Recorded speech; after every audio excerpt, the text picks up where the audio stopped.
பெரும் எதிர்பார்ப்பை ஏற்படுத்தியுள்ள சாம்பியன்ஸ் டிராபி இறுதிப் போட்டியில் இந்தியா நியூசிலாந்து அணிகள் இன்று பலப்பரீட்சை நடத்த உள்ளன. சாம்பியன்ஸ் டிராபி கிரிக்கெட் தொடர் பாகிஸ்தான் மற்றும் துபாயில் நடைபெற்றது. இதில் லீக் மற்றும் அரையிறுதிப் போட்டிகள் முடிவில் இந்தியா மற்றும் நியூசிலாந்து அணிகள் இறுதிப் போட்டிக்கு தகுதி பெற்றன.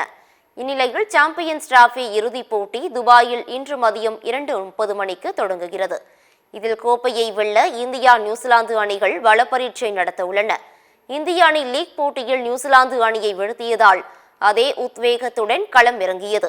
அதே சமயம் இந்தியாவை தவிர்த்து மற்ற அனைத்து போட்டிகளிலும் வெற்றி பெற்ற நியூசிலாந்து அணியும் வலுவாக உள்ளதால் இன்றைய போட்டி இரு அணிகளுக்கும் சவாலாக இருக்கும் என எதிர்பார்க்கப்படுகிறது. அதே சமயம் 25 ஆண்டுகளுக்கு பிறகு சாம்பியன்ஸ் டிராபி இறுதிப் போட்டியில் இந்தியா நியூசிலாந்து அணிகள் மோத உள்ளன. 2000ஆம் ஆண்டு நடைபெற்ற சாம்பியன்ஸ் டிராபி இறுதிப் போட்டியில் இந்தியாவை வீழ்த்தி நியூசிலாந்து அணி சாம்பியன் பட்டம் வென்ற நிலையில் இந்திய அணி 25 ஆண்டுகளுக்கு பிறகு இன்றைய இறுதிப் போட்டியில் நியூசிலாந்தை வீழ்த்தி பதிலடி கொடுக்குமா என ரசிகர்கள் ஆவலுடன் எதிர்நோக்கியுள்ளனர்.